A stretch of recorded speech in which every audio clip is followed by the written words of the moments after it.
কোরআনে কারিমে যখনই আমরা বলেছি আলহামদুলিল্লাহি রাব্বিল আলামিন, আল্লাহ পাক খুশি হয়েছে। প্রশ্ন হয়েছে তার কি আরো কোন গুণ আছে? জবাবে বলেছি আর রহমানির রহিম, তিনি পরম দাতা, তিনি দয়ালু, সুবহানাল্লাহ বিহামদিহি, তিনি রহিম। পরকালে কিয়ামতের ভয়াবহ দিনে বান্দার জন্য তিনি রহিম হবেন। দুনিয়ায় পারিত উন্মুক্ত হস্তে সকলকে দিচ্ছেন, আর কিয়ামতের দিন আল্লাহ পাক রহিম হবেন তার বান্দাদের জন্য। কোরআন বলছে তিনি হচ্ছেন রহমত, মানুষের জন্য তিনি রহমত দেন। তার দয়া অফুরন্ত, এত দয়া যে তিনি যদি প্রত্যেক কথায় কথায় আমাদেরকে শাস্তি দিতেন তাহলে আমাদের বাঁচার কোনো পথ ছিল না, ঠিক কিনা কোন?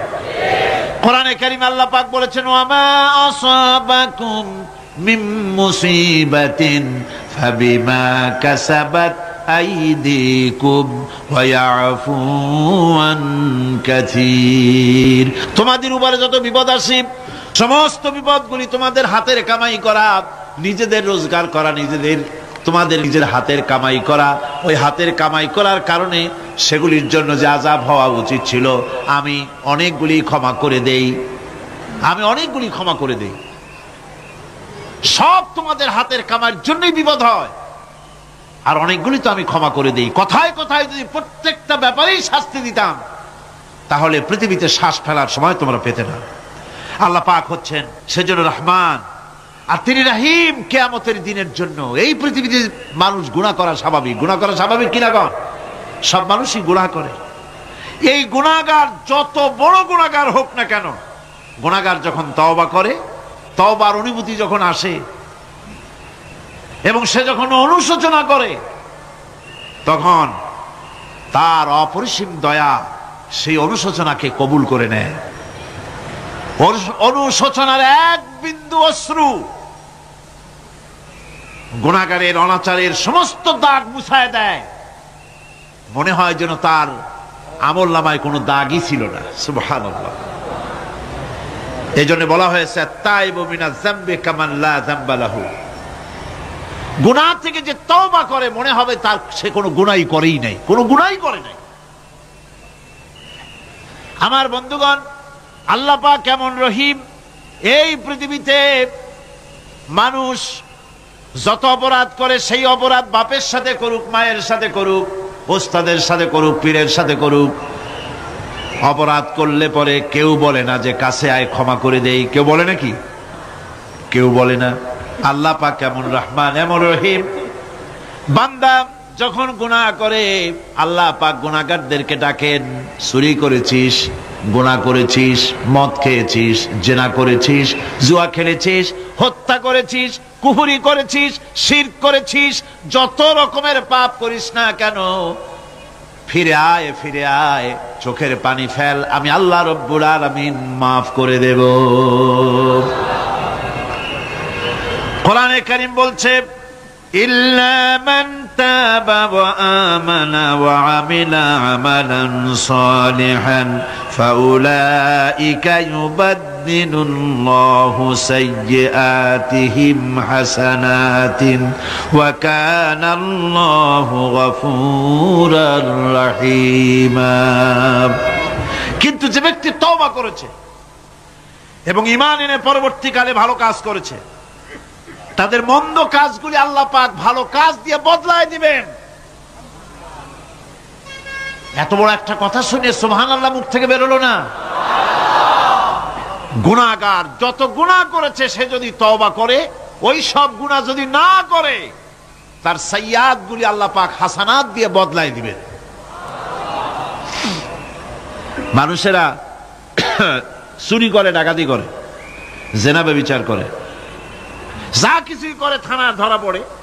থানায় ধরা পড়লে তারপরে তার বিরুদ্ধে চার্জশিট হলো, এরপরে তার জেল হলো, ছাড়া পেল, আবার অন্যায় করলো, আবার ধরা পড়লো, যতবার জেল হলো ততবার ছাড়া পেল, কিন্তু থানায় দাগী আসামিদের খাতায়, চোরের খাতায়, ডাকাতের খাতায় নামটা তার মোছা হয় না, থানায় নামটা থেকেই যায়।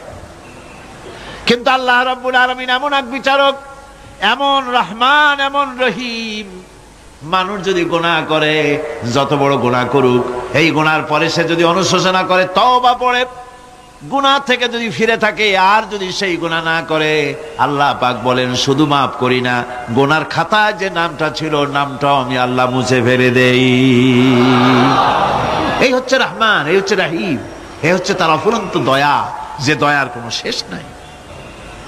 কোরআনে কারীম বলছে, قل يا عبادي الذين أسرفوا على أنفسهم لا تقنطوا من رحمة الله। হে আমার ওই সব বান্দাগণ যারা নাকি পাপাচার করে অশ্লীলতার মধ্যে নিমজ্জিত হয়ে নিজেদের জীবনকে নষ্ট করেছে,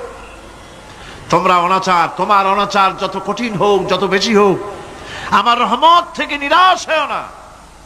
সুবহানাল্লাহ, আমার রহমত থেকে নিরাশ হয় না।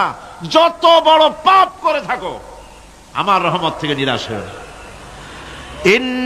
ইন্নাল্লাহা ইয়াগফিরুয যুনুবা জামিআ ইন্নাহু হুয়াল গফুরুর রহিম। যদি তওবার মতো তওবা করতে পারো, যদি চোখের পানি দিয়া আল্লাহ পাককে রাজি করাইতে পারো, আল্লাহ পাক বলেন বান্দা যদি তওবা করে, খাঁটি যদি তওবা করে, জীবনে ওই সব গুনাহ যদি আর না করে, আল্লাহ পাক বলেন জিন্দেগীর সকল গুনাহ আমি রব্বুল আলামিন মাফ করে দেব। তিনি গফুর, তিনি রহিম, ক্ষমাশীল এবং দয়াবান। এত দয়া, যে দয়ার কোনো শেষ নাই। আল্লাহ পাকের দয়াকে, তার রহমতকে, তার করুণাকে তিনি 100 ভাগ করেছেন। এই 100 ভাগের 1 ভাগ গোটা পৃথিবীতে তিনি ছড়িয়ে দিয়েছেন।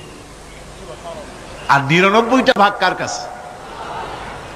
এবার চিন্তা, 100 ভাগের 1 ভাগ দুনিয়ায় ছড়িয়ে দেওয়ার পর তার থেকে আমরা যতটুকু ভাগে পেয়েছি, এর মহব্বত, স্ত্রীর প্রতি মহব্বত, মেয়ের প্রতি মহব্বত, ছেলের প্রতি মহব্বত, মায়ের প্রতি মহব্বত, পিতার প্রতি মহব্বত, বন্ধুর জন্য মহব্বতে আমরা জানও দিয়ে দিতে পারি, এমন আমাদের ভালোবাসা, এমন আমাদের মহব্বত, কত ঠিক কিনা?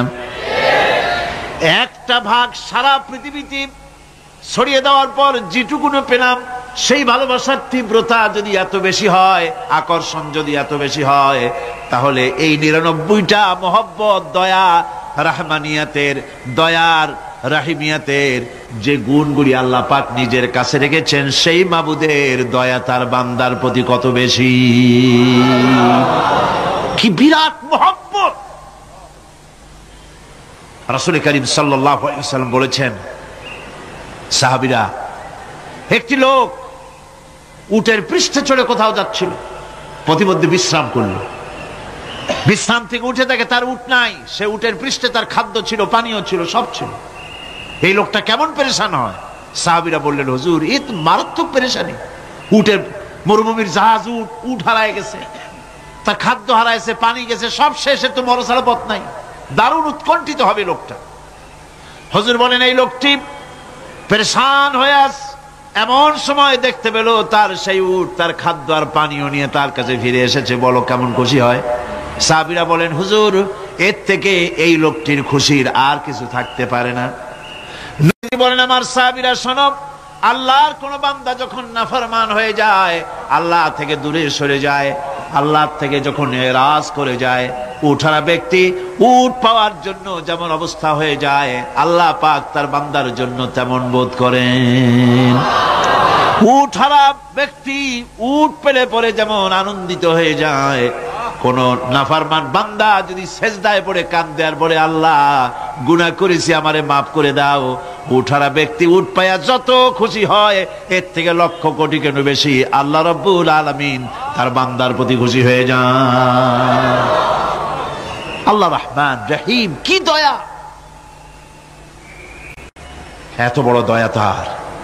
সেই দয়ার কারণে তার প্রতি আমাদেরকে আকৃষ্ট হতে হবে।